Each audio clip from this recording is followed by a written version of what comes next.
예, 지금 4시가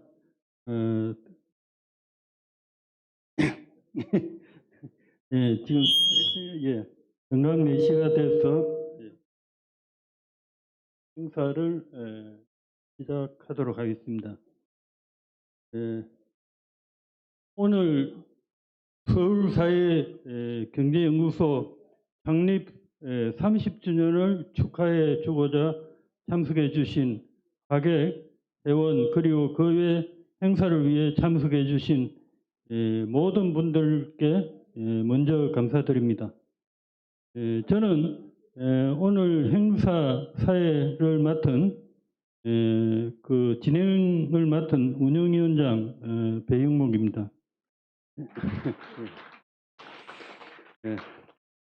이미 알려드렸습니다만 오늘 행사는 기념 심포지엄, 학현 학술상 시상식 그리고 만찬 및 창립 기념식 순으로 진행할 예정입니다. 그러면은 첫 번째 행사인 창립 30주년 기념 심포지엄부터 시작하도록 하겠습니다.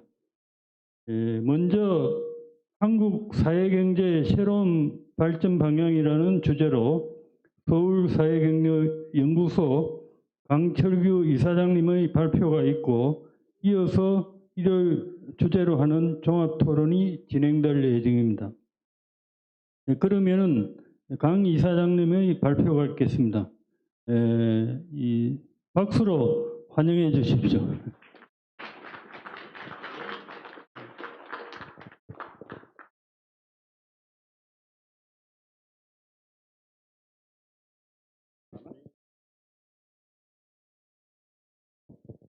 네, 여러분 반갑습니다. 이렇게 뵙게 돼서 자주 보는 사람도 있지만은 아주 오래간만에 보는 분도 있고 다 알만한 분들이 있고 그래서 반갑기 짝이 없습니다.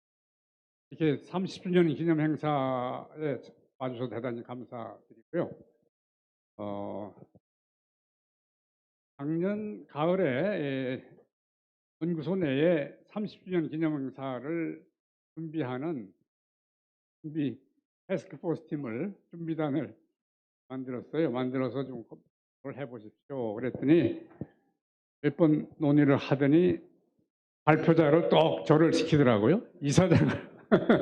아니 여기 전부 석학들이 와 계신데 얼마든지 우리 연구소에 훌륭한 분들이 많고 그런데 이사장 보고 구태여 이걸 하라고 하나 속으로 그런 생각을 했습니다만 이것을 내가 할까 말까 하다가 그냥 받아서 오늘 발표를 하게 됐습니다.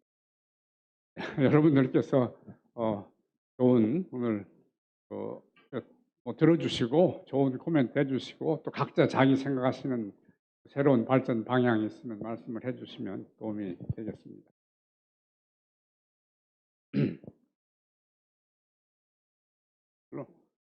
그렇나?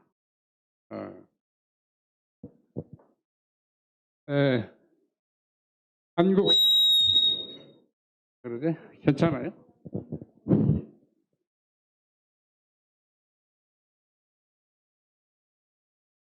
제목이 이 사회경제의 새로운 발전 방향이기 때문에 네, 감사합니다. 조금 뭐 순수 경제학하고는 조금 차원이 다른 그런 얘기도 있을 수 있겠습니다만은 하여튼 들어봐 주시고 가급적 빠른 시간 내에 제 발표를 마치고 또 훌륭한 분들 토론을 듣도록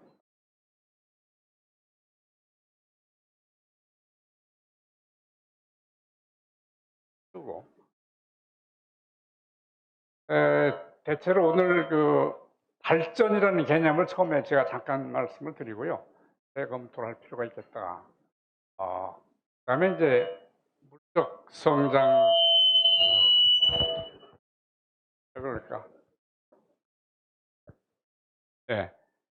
물적 성장을 우리가 발전이라고 보통 생각을 해왔는데 인간 존중의 가치 실현으로 좀 바꿔보면 어떻겠는가 하는 생각에서 물적 성장에서 인간 존중의 가치 실현을 발전을 하자 이런 얘기를 한번 해보고 싶고요. 그러면은 그 가치가 뭐냐 해서 가치에 관한 얘기를 좀 더 해보고요. 그 기본 가치, 우리 인류가 추구하는 기본 가치가 있겠다. 그래서 그 기본 가치를 나는 뭘로 보는가? 그 기본 가치를 실현하면은 개개인들은 그 조이 맥스, 후락극대화라고 저는 뭐 이름 붙여봤습니다만은 조이 맥스 하는 그런 사회. 그리고 각 가정은 그 라이프를 갖는 좋은 삶을 갖는 그런 사회가 될 수 있지 않겠나 해서 어, 인간 존중의 가치 실현 패러다임을 바꾸면은 그런 사회가 될 수 있지 않겠나 했습니다. 그럼 어떻게 그런 사회를 그 발전을 실현시킬 수 있을까? 거기에 대해서 사회적 기술이라는 개념을 도입해서 한번 설명을 드려보고요. 그 사회적 기술이 이러한 발전을 시켰던 역사적 사례들을 좀 살펴보고 결론적으로 제 말씀을 마치도록 그렇게 하겠습니다. 우선 됐어.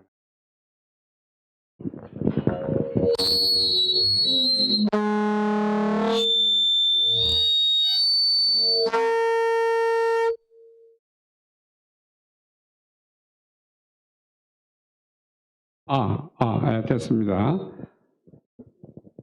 예, 이 그동안의 경제 성장이 바로 발전이다 이렇게들 많이 생각을 해왔죠.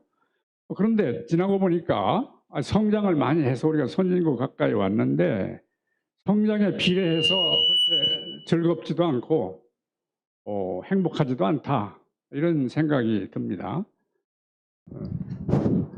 미안합니다. 네, 됐어. 이제 오지 말라고. 자꾸 오니까 이게 소리가 나니까 오지 말라고.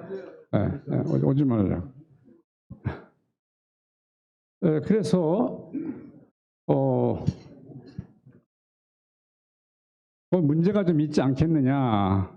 물론 우리 수요 충족에는 기여를 하고 있지만은 생명 또는 자유 이런 기본 가치를 무너뜨리는 점도 있고 우리가 이 신뢰 사회를 만드는 사회 신뢰를 깨트리는 그런 문제도 있고 그런 것 같습니다.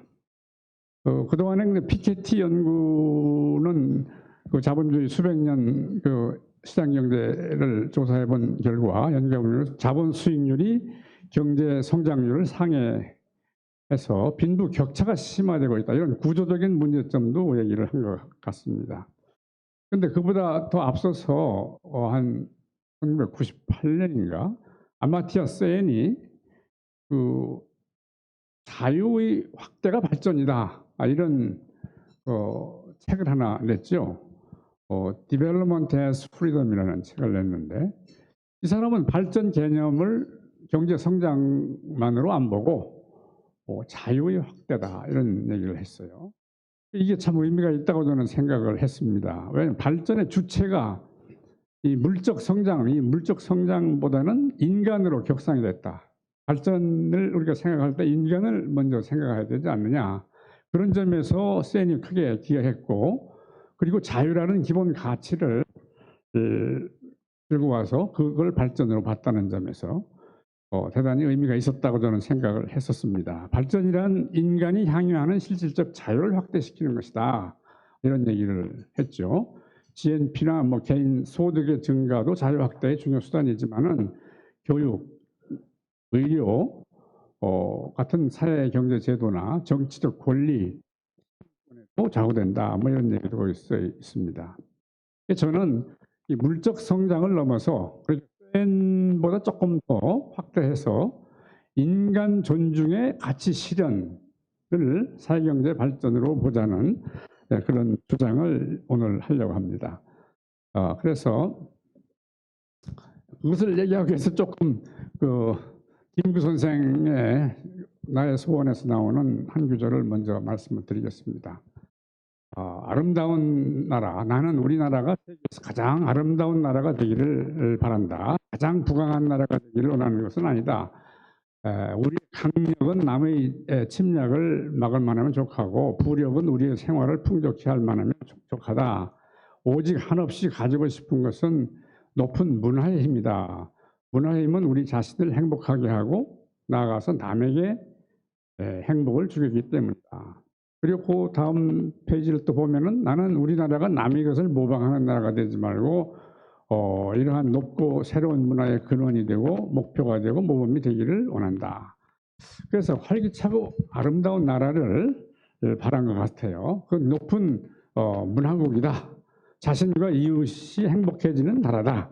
뭐 이런 개념들이 있는데 이게 상당히 이 의미가 있는 그 말이었던 것 같습니다. 우리 1947년인가 8년쯤 나온 백범일지가 이제 1920 반은 20 전반부는 20년대에 나왔고 해방 이후에 이제 나머지 반이 나왔는데 그 뒤에다가 나의 소원이라는 걸 붙였더라고요. 네.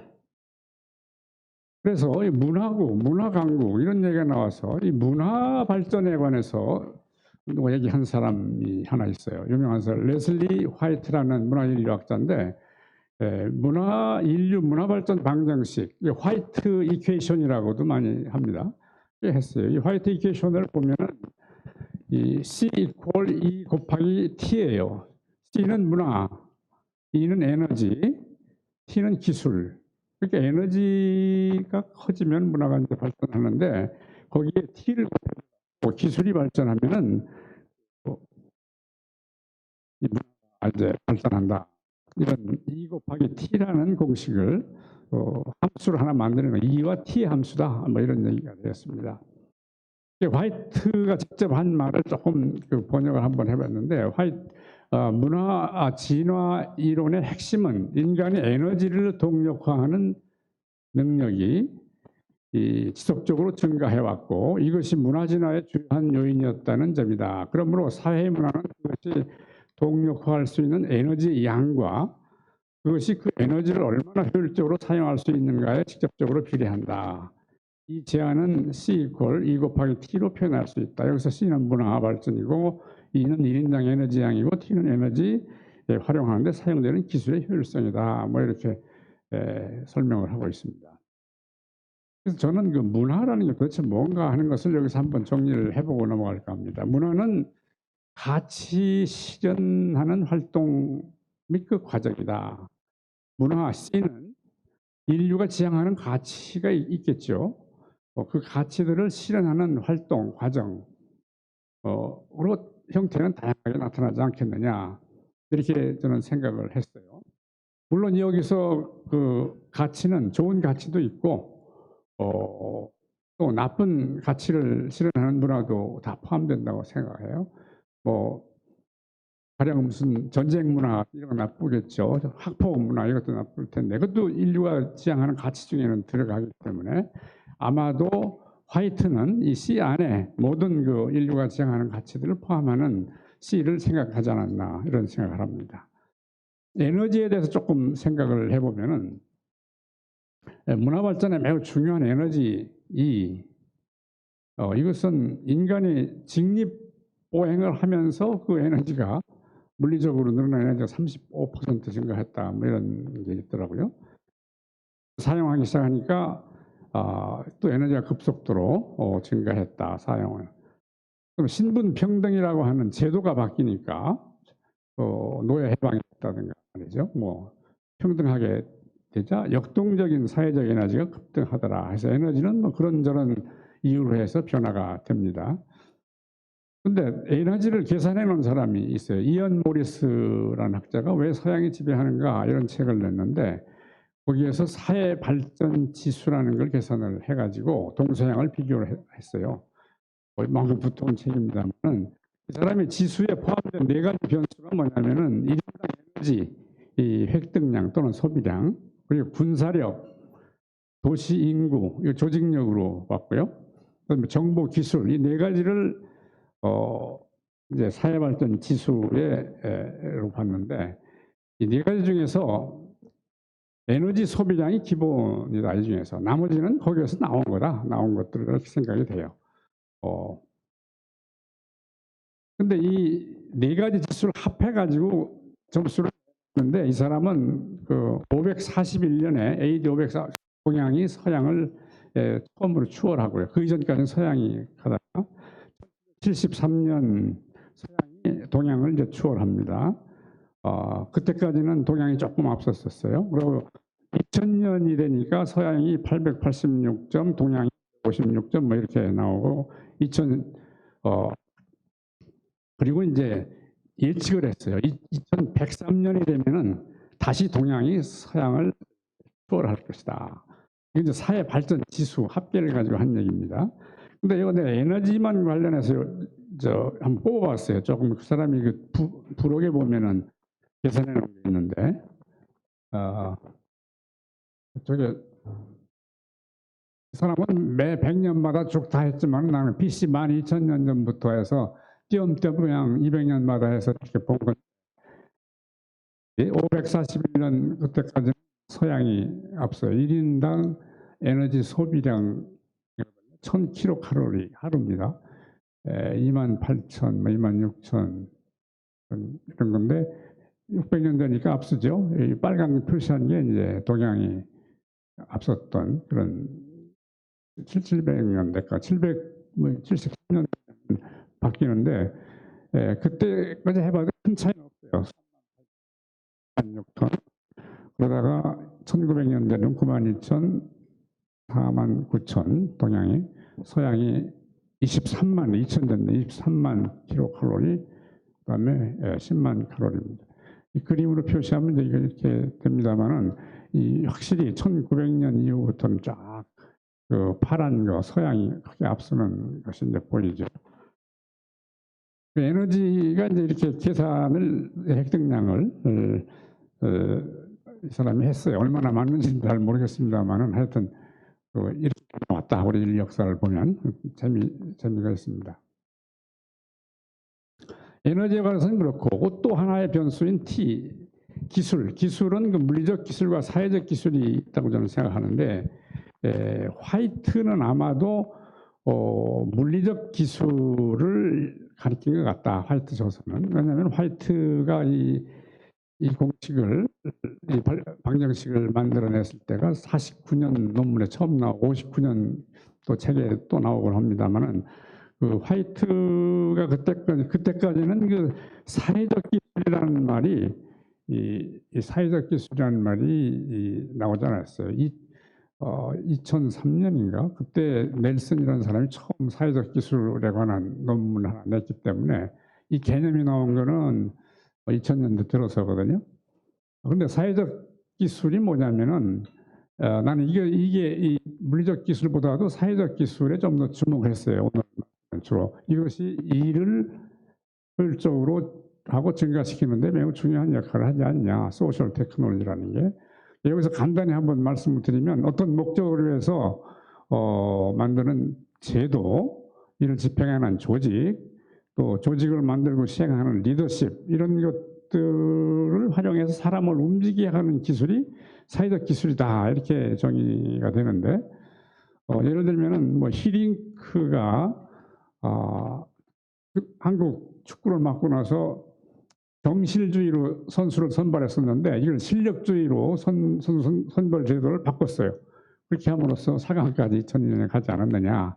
이 제도를 바꾸니까 또 그 리더십을 가지고 하니까 이런 큰 힘을 내지 않았느냐. 그러니까 기가 살아난 거죠. 한국 축구팀이. 박지성, 뭐 누구죠? 또 이아무개 이렇게 이런 사람들을 실력주의로 뽑아내니까 팀 전체에 에너지가 늘어난 거 아니에요. 사회적 기술에 의해서 에너지가 늘어난 사례.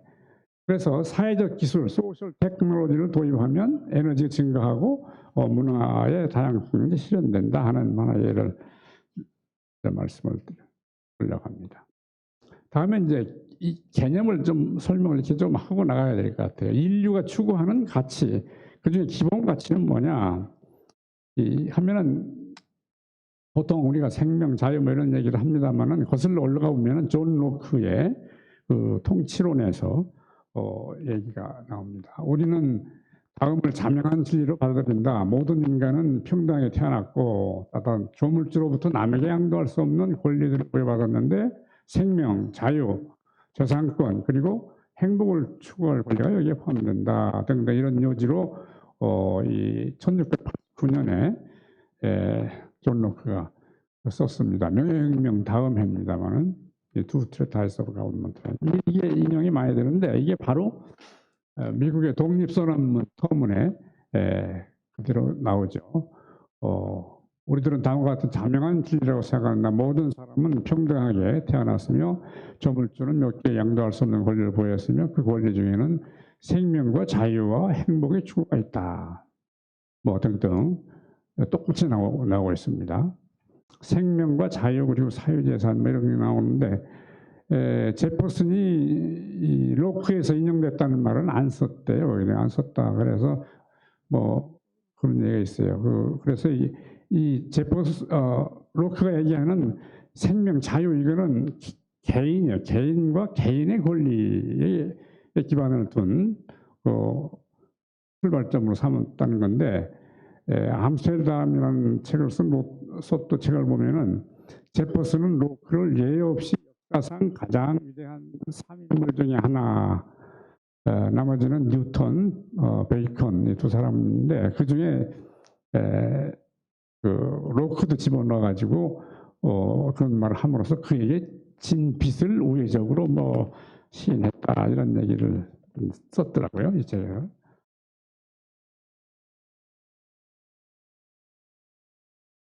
그래서 여기서 이제 제 정의 하나를 내렸습니다. 인류가 추구하는 기본 가치는 생명, 자유, 이것은 로크 또 여기서 나온 얘기지만은 그 말고 신뢰와 환경 보전 이 두 가지를 좀 포함을 시켜서 네 가지를 기본 가치라고 봤습니다. 왜 신뢰를 집어넣느냐 하면은 생명, 자유 이건 개인을 기반으로 하는 가치입니다만은 우리가 사회적 동물 아닙니까? 사회생활을 하다 보면은 그 기반이 될 수 있는 게 신뢰다 이렇게 생각을 해요. 그래서 신뢰라는 이 기반을 구축하는 것이 매우 이제 중요하다. 그래서 트러스트와 또 하나는 점차 파괴되어 인류 생명을 위협하고 있는 환경을 보존하는 것. 이건 매우 중요한 것이 아닌가. 그래서 생명 존중, 자유 확대, 환경 보전 이 네 가지 적어도 네 가지를 기본 가치로 할 수 있지 않겠느냐.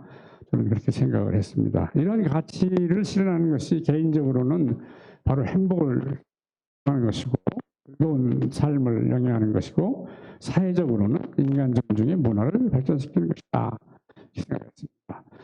인류의 중요한 가치가 뭐냐? 저 일단 쓸데없는 것을 한번 해봤는데 기본적 가치라는 게 지금 말씀드린 네 가지 생명, 존중, 자유확대, 신뢰 구축, 환경, 뭐 저작권 이렇게 그 외에도 우리가 아주 중요하다는 가치들이 경제 성장도 있고 민주주의도 있고 법치도 있고 경쟁, 뭐 공정성, 복지 이런 것들이 있는데 이런 것은 저는 보완적 가치라고 봤습니다. 왜냐하면은 경제 성장을 했는데도 좋은 점이 많이 있지만은 실제로 거기에 여러 가지 문제가 생겨요.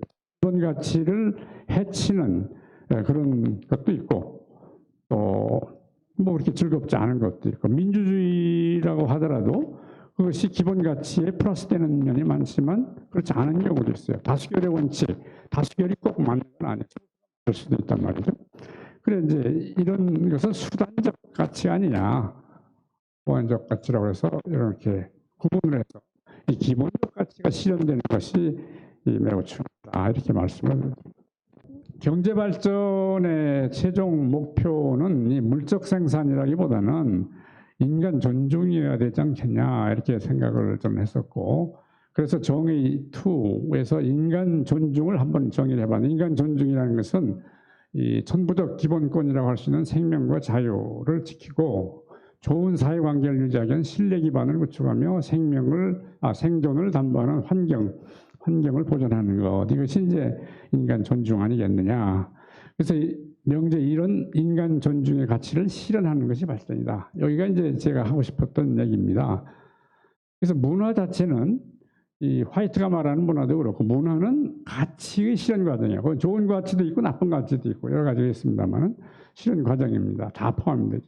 그런데 발전은 그중에서 인간 존중의 가치 실현을 하는 문화, 가치 실현하는 문화, 뭐 이것을 그 발전이다 이렇게 봤습니다. 그 인간 존중의 발전으로 전환해야 되는 이유가 뭐냐 여러 가지를 생각할 수 있겠어요. 도대체 무엇을 왜 성장하는가에 성찰이 지금 필요한 시기에 도달했다. 혹시 성장이 그 무엇을 손상시키는 건 아닌가? 생명의 가치를 훼손하는 거 아니냐? 인간성을 상실시키는 거, 인간의 자유를 억제하는 건 아니냐? 신뢰의 기반을 붕괴하는 거 아니냐? 환경 파괴 뭐 등등. 발전이라고 하면 이런 네거티브 이펙트를 제거하거나 완화시켜야 되지 않겠는가. 아마티아 센의 그 자유의 확대가 발전이라는 주장도 이를 감안한 것이 아니냐 이렇게 생각을 했고요. 훼손되고 있는 인간성을 어떻게 회복시킬 것인가. 특히 현재 그 4차 산업혁명 시대에 더욱 중요하지 않냐. 노동력으로서 인간, 산업화 시대, 산업시대의 그 노동력으로서의 인간과 자유롭고 주체적인 개인을 어떻게 조화시킬 수 있겠는가 이런 문제도 있고요. 생명의 존속과 번영을 어떻게 보장할 것이냐. 환경의 보호와 안전을 어떻게 실현할 거냐. 좋은 인간관계 기반인 사회적 신뢰를 구축하는 방안은 뭐냐. 뭐 이런 등등의 문제가 인간 존중의 발전으로 하면은 조금 더 그런 문제를 커버하지 않겠는가 이렇게 생각을 했습니다.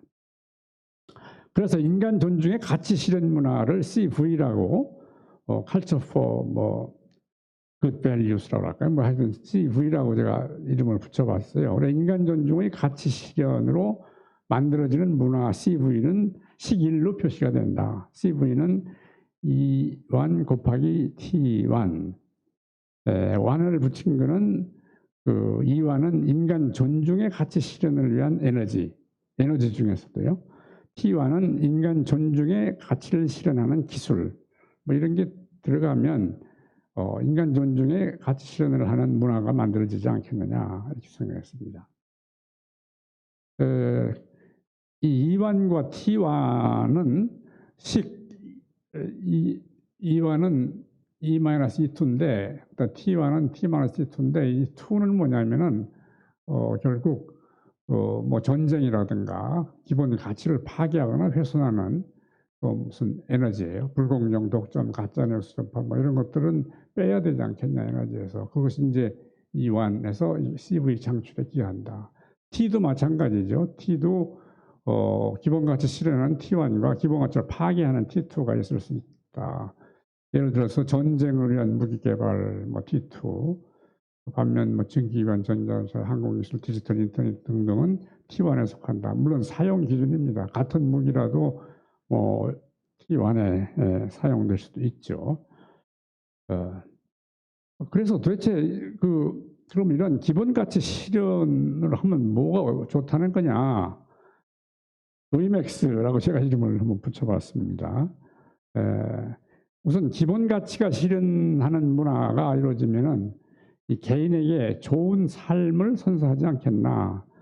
이 좋은 삶이란 개념은 노벨 경제학상의 펠프스가 2016년에 매스 플라리싱이라는 책을 썼잖아요. 우리말로 대번영의 조건이라고 번역이 되어 있는데 여기에서 일반 국민 각계각층의 사람들이 그 좋은 삶을 이루는 것이라고 펠프스가 얘기를 했더라고요. good life라는 개념을 써서 계속 그걸 쓰고 있는데 펠프스가 말하는 좋은 삶은 단순한 경제적 풍요를 따지 않고 사회 각 부분의 다수 풀뿌리 개인들이 그레스루트라고 해요. 그레스 개인들이 열정을 가지고 도전하고 모험하고 서로 포용하는 역동적 사회에서 즐겁게 사는 것이다. 이렇게 해석이 돼요. 우리 일상생활에서 일, 놀이, 사랑, 가정 등에서 즐거움을 찾는 그러한 삶. 다수 국민이 참여해서 역동적으로 활동하는 문화국으로 가는 그것이 바로 펠프스가 말하는 대번영 아니냐, 매스 플라리싱이 아니냐. 그래서 그러므로 좋은 삶은 각자의 생명, 자유, 신뢰와 같은 기본 가치를 실현하는 것이다. 이렇게 얘기할 수가 있겠습니다. 그리고 이 굿라이프, 좋은 삶은 각 개인에게는 기쁨과 즐거움을 가져다주는 호락극대화, 조이 맥스를 추구하는 삶이 아니겠냐. 사회 구성원들은 각자의 그 호락을 극대화하는 것을 목표로 한다. 즉 조이 맥스가 목표다. 호락은 이제 공자 논어 옹야편에 나오는 지지자 부려 호지자, 호지자 부려 낙지자라는 다 하시는 겁니다만은 그 중에서 호와 락을 보태서 제가 호락극대화다 이렇게 한번 붙여봤는데요. 호는 뭐 개인이 무엇인가 사물을 좋아하고 또 하고자 하는 것이고 또 무엇인가 되고자 하는 것 이런 것들이 호 아니겠나. 낙은 이웃과 더불어 함께 즐거움을 나눈다는 뜻이 들어있어서 이 호락극대화를 추구하는 삶이다. 좋은 삶은 결국은. 그래서 제 생각에는 이런 호락극대화는 명제2로 정리를 했는데 제이맥스는 성장극대화, 그로스맥스마이제이션보다는 더 상위 개념 아니냐. 왜? 인간 존중의 가치 실현으로 이루어지기 때문에 그런 거 아니냐 이렇게 봤습니다. 인간 존중의 가치 실현은 사회적으로 문화 강국을 만든다 그렇게 생각하고요. 경제 성장을 넘어서 더 기본적 가치 실현을 하는 문화 발전 패러다임으로 전환한다는 것은 아까 그 CV 이퀄 E1 곱하기 T1인데 이걸 확장해 나가는 것을 목표로 한다는 뜻이다. 문화 강국 패러다임이다. 그런데 이 문화 근원국으로 행복을 추구하자는 백범 김구 선생의 목표는 결국 CV를 창출, 확대해서 사회적으로 역동성, 다양성, 창의성을 확대해 나가고 그 속에서 개인적으로는 즐거움과 행복을 증가시키자는 게 아니냐. 이러한 사회는 문화를 발전시켜서 국민의 삶을 즐겁고 행복하게 하는 것이다. 이것이 이제 결국 우리가 CV, 인간 존중의 가치 실현 문화로 가자는 그것을 그 패러다임으로 물적 성장에서 그 패러다임으로 한 걸음 좀 높아져야 된다 그런 생각을 하게 되는 얘기입니다. 그럼 도대체 그런 사회를 어떻게 가겠냐? 이게 문제겠죠. 그래서 여기서 이제 사회적 기술이 중요한 역할을 한다 이렇게 해야 되는 거. 사회적 기술이 어떻게 이완을 증가시킨다. 이완을 에너지 좋은 문화로 갈 수 있는 에너지를 증가시킨다. 그걸 좀 더 설명을 해보겠습니다. 이완을 증가시키는 사회 현상들은 제가 쭉 역사를 뭐 그냥 많이는 안 읽었지만 좀 읽어보니까 신분 평등이 이루어지는 시대 또 그렇게 될 때 이완이 많이 증가했고 소득 증가가 이루어지는 것, 그다음에 권력 분산, 신뢰와 협력 등 뭐 이 다양한 현상들이 일어날 때 이완이 증가했어요. 그런데 이런 것들은 대개 사회적 기술에 의해서 실현이 되더라 하는 것을 발견을 했습니다. 인간 존중의 문화는 이완을 증가를 시키고 이완은 증가를 통해서 이루어지고 이완은 사회적 기술을 도입하여 실현할 수 있다. 우리가 할 수 있는 것은 이 사회적 기술을 어떻게 잘 도입해서 활용할 거냐. 이게 이제 우리 과제가 되겠는데 여기 보면은 이 사회적 기술을 도입해서 그것이 이런 사회 현상들을 만들어서 변화시키면 인간에게 동기부여를 하고 인센티브와 기회를 만들어주고 그래서 에너지를 변화시킨다. 인간 존중의 가치를 실현하는 문화 CV가 창출된다. 뭐 이런 경론이죠. 그래서 이완을 증가시켜서 역사를 바꾼 의미 있는 몇 가지 사회 현상들을 A, B, C, D로 해서 네 가지 신분평등, 소득증과 견제와 균형, 신뢰와 협력 이렇게 보면 신분평등이 이루어지면은 사회 구석구석에서 역동성, 도전, 탐험, 포용, 열정 이런 거 창의력이 넘쳐나게 한다. 그것이 자유라는 기본가치, 신뢰라는 기본가치 이런 것들을 실현한다. 또 소득 증가가 되면 우리가 경제학 전공하시는 석학들이 다 모여 계신데 기본 수요와 문화적 수요 충족할 부의 증가가 이루어지면은 이건 생명의 존속에 영향을 주겠죠. 그다음에 자유 확대에도 기여한다. 경제적 자유 확대를 할 수 있다. 견제와 균형이 이루어지면 권력을 분산시키면 정치적 독재가 이제 없어져야 되고 경제적 독점 이걸 방지하게 되면 이것도 역시 자유와 시장에서 경쟁하는 자유도 있을 거고 정치적 자유, 경제적 자유, 사회적 자유 등등 자유와 신뢰에 기여하게 될 것이다. 진료와 협력에 이런 현상이 일어나면은 반부패, 법치, 공정성, 통합 이런 걸 이루어서 안정 속에서 지오락 추구를 하는 신뢰가 구축되면은 구축되는 그런 걸 이제 볼 수 있는데 이런 것을 사회적 기술이 해낸다 이거죠. 사회적 기술이 해낸다. 그래서 사회적 기술을 조금 더 정확하게 여기서 조금 더 설명을 드리면 사회적 기술은 일정한 목표를 달성하기 위해서 사람을 움직이게 하는 제도 조직 운영 능력이다. 뭐 이렇게 하고 여기서 제도는 룰 오브 게임, 사회에 적용되는 게임 규칙, 새로운 기회를 창출하고 조직은 플레이어라고 볼 수 있죠. 이게 제도를 집행하기 위해서 만든 기구들 뭐 이런 거. 운영 능력은 리더십이나 시스템인데 이 제도와 조직을 잘 활용해서 목표를 달성하는 능력. 이 제도를 만들고 실행 조직을 구성하고 운영 리더십을 발휘하는 이게 이제 사회적 기술이 아니냐. 이걸 잘 해야 된다 이거죠. 이 얘기를 처음 한 사람이 이제 사회적 기술 리차드 넬슨인데요. 여기 넬슨이 2003년에 했네요. 그런 페이퍼인데 물리적 기술은 우리가 흔히 기술이라 생각하고 있는 거 예를 들면 청동 기술, 전기엔진, 마이크로칩 같은 것이고 사회적 기술은 무언가 하도록 사람을 조직하는 방법들, 정착, 농업, 법규, 화폐, 공동출자 회사, 그리고 벤처 자본 등 뭐 이런 것이다. 이 두 기술은 서로 공진을 한다. 뭐 이런 얘기까지 하고요. 마이노크라는 사람은 또 이 사회적 기술, 물리적 기술에 대해서 상당히 많은 부분을 할애해서 부의 기원이라는 책을 썼는데 천연자원이 거의 없고 정부가 무능한 국가를 할지라도 강력하고 잘 개발된 사회적 기술이 있다면 상당한 성과를 거둘 수 있다. 뭐 이렇게 그랬습니다. 그래서 이제 E와는 에너지와는 ST 함수다. 그래서 여기 보면은 E와는 ST의 함수라고 하고 SA, SB, SC, D인데 A, B, C, D는 SA는 신분 평등을 가져오는 데 쓰이는 사회적 기술, SB는 경제 성장을 촉진하는 사회적 기술, SC는 견제와 균형을 이루는 사회적 기술, ST는 신뢰와 협력을 만드는 사회적 기술. 뭐 이런 것들이 이제 도입이 되면은 아까 말씀드린 대로 사회 현상을 매개 변수로 해서 에너지를 증가시킨다. 이런 거죠. 여기다가 뭐 인구를 증가시키는 사회적 기술이 있겠죠. SP.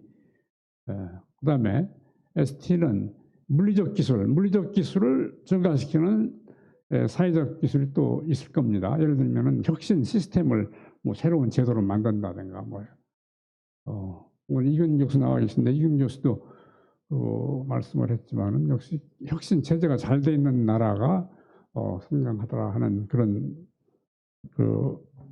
명제를 하나 발견했는 연구 결과가 나왔는데 그것도 결국은 혁신 체제도 사회적 기술이 있어서 만들 수 있지 않겠나. 그것도 역시 제도의 함수일 수도 있다 이렇게 보는 거죠. 이게 이제 제가 생각하는 에너지를 좀 확장하는 그런 얘기입니다. 이제 여기까지가 사실은 오늘 제가 이제 말씀드리고 싶은 그런 얘기의 전반부고 뒤에는 이제 이 사회적 기술로 이완을 증가시킨 뭐 역사적 사례 이런 것들을 또 실증 분석도 이런 걸 좀 한 거기 때문에 사회적 시간이 얼마나 남았어요? 빨리 끝낼게요. 빨리 그러면은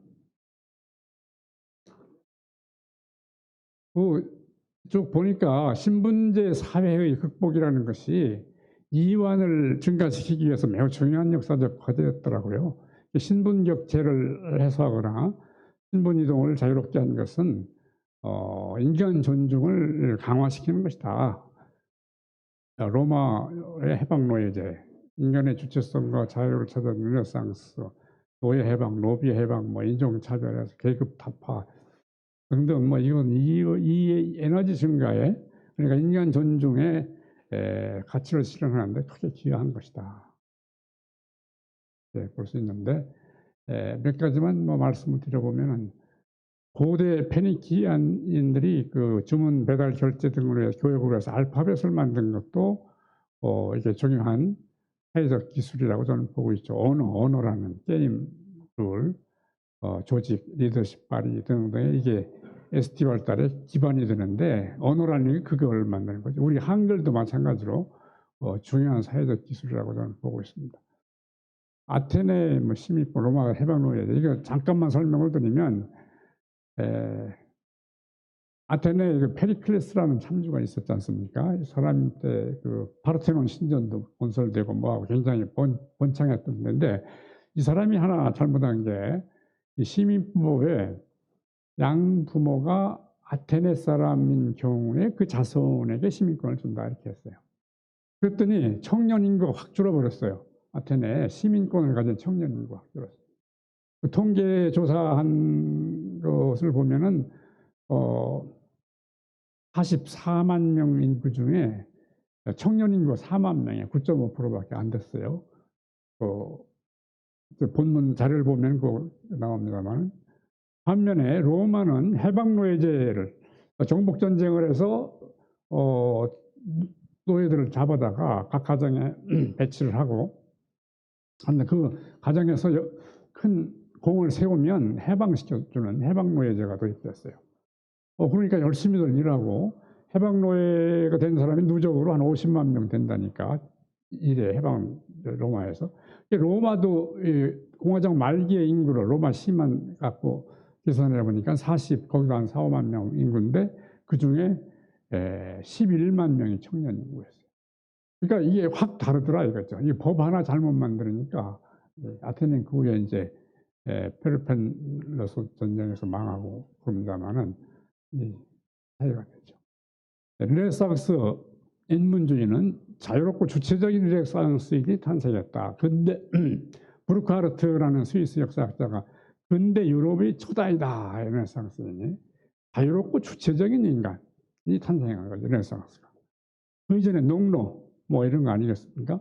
인간과 자연에 대한 인식을 바꿈으로써 종교와 영주의 속박에서 인간을 해방한 것이다. 이들이 인간 존중의 예술혁명, 과학혁명, 종교개혁, 사회혁명, 시민혁명에 큰 주체였다.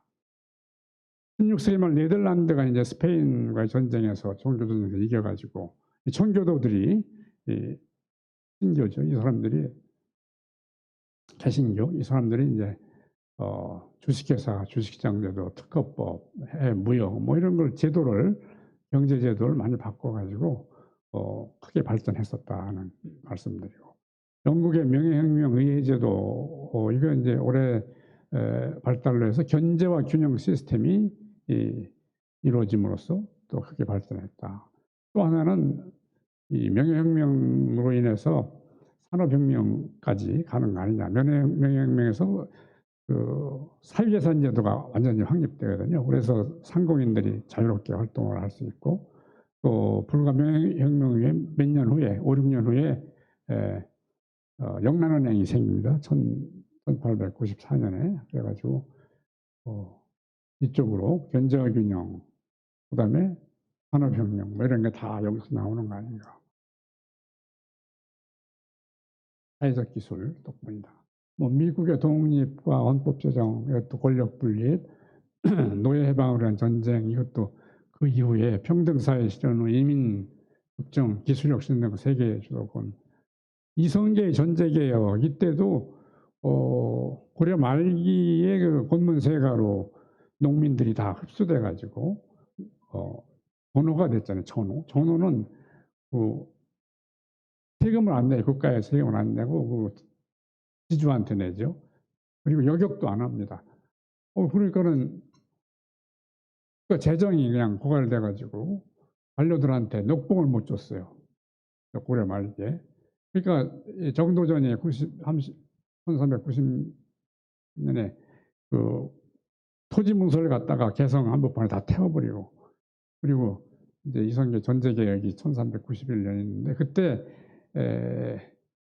노비로 들어간 가령 산호 전루들 많이 도망갔거든요. 이게 싫어가지고 전루 많이 들어간 노비들을 10만 명이나 해방을 시켜버렸어요.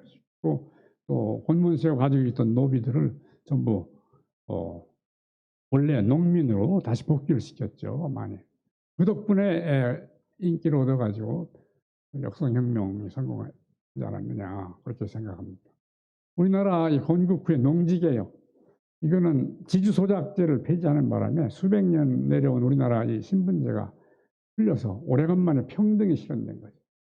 농지개혁 이후에 신분 상승의 기회가 좀 부여됐다. 그러니까 도시의 소작인들 자제들이 전부 서울 와서 청계천에 판자촌에 살더라도 열심히 일해가지고 또 교육을 받고 공장에 가고 뭐 그래서 이제 이 산업화 여건이 됐다. 또 민주화의 동력도 됐다. 그게 불과 그 50년 된 이 농지개혁이라는 제도개혁 하나 큰 역할을 했다. 뭐 싱가포르의 반부패, 뭐 홍콩의 염정국서 이런 거는 신뢰사회 구축을 해서 이 나라들의 세계적인 투명 국가로. EU 통합은 장 모델라는 경제학자가 이 유럽 석탄철강 거부도구체를 설립하. 이때 전쟁 후에 제발 유럽에서는 전쟁이 없었으면 좋겠다. 사람들을 완전히 그 뭐랄까 신분 뭐 생명 존중 차원에서 보면은 참 최고로 나쁜 게 전쟁인데 그걸 막아보자 하는 방법으로 창의적인 아이디어를 낸 거예요. 요 분쟁의 지역인 루르자르 지방에 석탄 철강 생산 지역인데 요거를 공동 관리하자 6개국이. 그것이 이제 EEC로 EU로 발전한 거죠.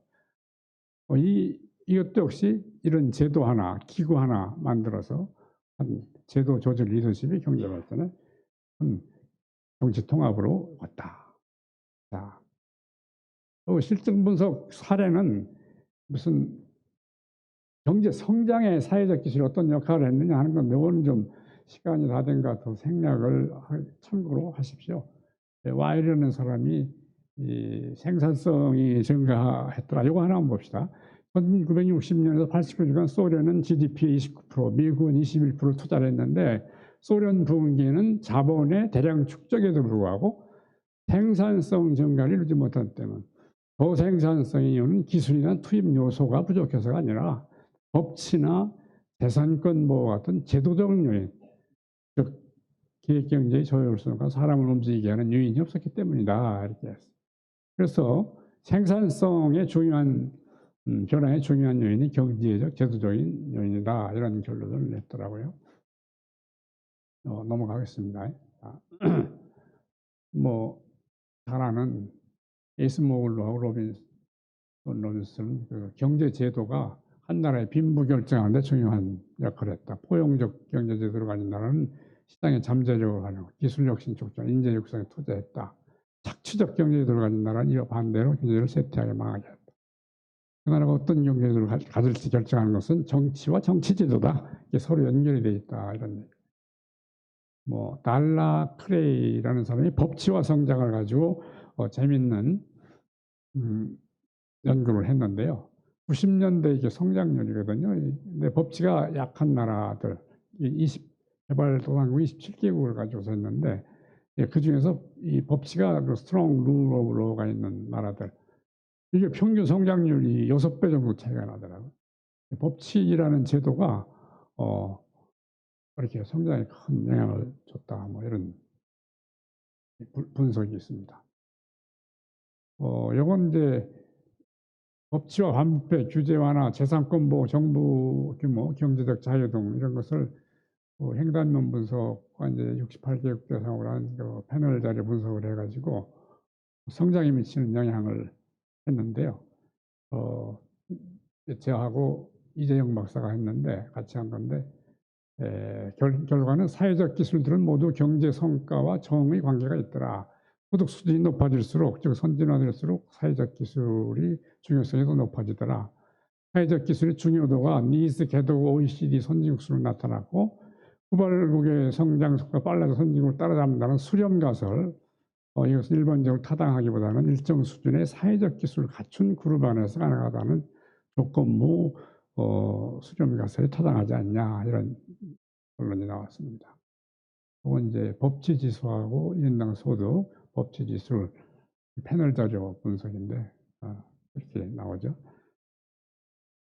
탄력성을 한번 봤어요. ST의 성장 탄력성인데 이 파란 게 아까 6개 그 ST 소셜 테크놀로지 지표 6가지를 종합으로 해서 봤을 때 이게 1위거든요. 탄력성 1위인데 요건 이제 저개발 개발도상국 브릭스, 니스, 코리아, OECD 이렇게 봤더니 대체로 1 넘어가는 거는 이 니스 이후에 OECD로 갈수록 더 높아지더라. 초록색은 그 중에서 반부패 제도가 이것도 선진국으로 할 수 중요하고, 이건 법치, 빨간 거는 법치가 이런 모습을 보이더라. 탄력성이 높고, 저개발국에서는 아직 탄력성이 낮다 이렇게 봤습니다. 이 파란 게 IT예요. IT 기술은 이제 물리적 기술이죠. 사회적 기술, 물리적 기술보다 이쪽이 훨씬 더 탄력성이 높다는 게 나타났습니다. 자, 결론입니다. 간단하게 해서 끝을 내겠습니다. 이게 원래 새로운 발전 방향만 제시하는 거기 때문에 구체적으로 뭐 어떤 걸 뭐 하겠다 이런 건 제가 말씀을 해서 여러 석학들이 앞으로 하실 거라고 보고 간단히 결론만 말씀을 드리겠습니다. 새로운 발전 방향이 뭐냐? 물적 성장을 넘어서 인간 존중의 가치 실현 문화를 발전 목표로 삼자 이런 얘기죠. 예, 생산함수에서 Gmax, 그로스맥스에서 이 인간 존중의 가치 실현 문화라는 CV를 이 에너지와 T의 함수인데 이걸 통해서 조이맥스를 이루자. 이를 통해서 개인은 호락극대화 축으로 좋은 삶을 누리고 사회는 문화 강국으로 가자 이런 얘기였다. 그게 새로운 방향이다. 앞으로 발전을 위해서 필요한 사회적 기술, 이것만 마치겠습니다. 첫째는 우리나라에서는 분열과 대립이 심화되고 있는 사회에서 신뢰와 통합을 이끌 사회적 기술 개발이 시급하다. 소득격차, 진보 보수 갈등, 권력 갈등, 이분법적 사고 등을 극복하고 상호 신뢰를 높이기 위한 대화 타협 통합 방안을 모색해야 된다. 한반도 전쟁 위협을 막기 위한 무슨 가령 비무장지대 피스존을 만든다. 그다음에 남북 공동 어로 수역을 지정한다. 자유왕래 등 창의적 사회적 기술 개발이 필요하다. 한반도 평화가 이런 목적이 아니냐 이런 얘기죠. 전쟁은 하여튼 우리 기본적 가치를 전부 말살시켜버리기 때문에 그렇습니다. 둘째는 실질적 신분 평등을 위한 사회적 기술 개발을 해야 된다. 지금 소득 격차가 점차 심화되니까 신분 격차가 생겨요. 그 신분이 또 격차가 세습이 돼요. 또 이것이 교육계의 격차를 통해서 공고히 되고 있어요. 그러니까 이 신분 세습과 이를 공고히 하는 교육 격차를 해소하는 사회적 기술이 뭐냐 이런 걸 찾아봐야 되고, 불공정하게 축적된 부의 상속 제한도 할 필요 있지 않겠는가. 기여도에 따른 보상, 불공정 거래 방지, 기득권 세대와 임대세 간의 분배정의 실현 등을 위한 사회적 기술이 필요하다. 셋째는 풀뿌리 혁신 확산을 통한 경제 성장을 촉진해야 된다. 사회 구성원의 기본 수요, 의식주 중에 주택 문제 같은 건 해결이 안 됐단 말이에요. 우리도 이거를 국가가 책임지는 제도가 필요하지 않냐 이런 생각이 들고요. 창의력 노력으로 누구나 기업가가 될 수 있는 혁신, 풀뿌리 혁신을 할 수 있는 그런 자본주의 시장 경제를 만들어 가야 되지 않냐 그런 생각이에요. 그런 사회적 기술을 개발할 필요가 있다. 마지막으로 견제와 균형 제도를 정교화할 필요가 있다. 권력 집단의 독재, 경제 권력의 독점을 방지할 정교한 권력 분립 사회적 기술이 앞으로 계속 개발돼야 되지 않겠냐. 이런 겁니다. 시간이 좀 오버돼서 죄송합니다만은 하여튼 경청해 주셔서 감사하고 여러 석각들이 앞으로 많이 좀 코멘트도 해주시고 또 발전시켜 나가서 좋은 대책이 나왔으면 좋겠습니다. 감사합니다.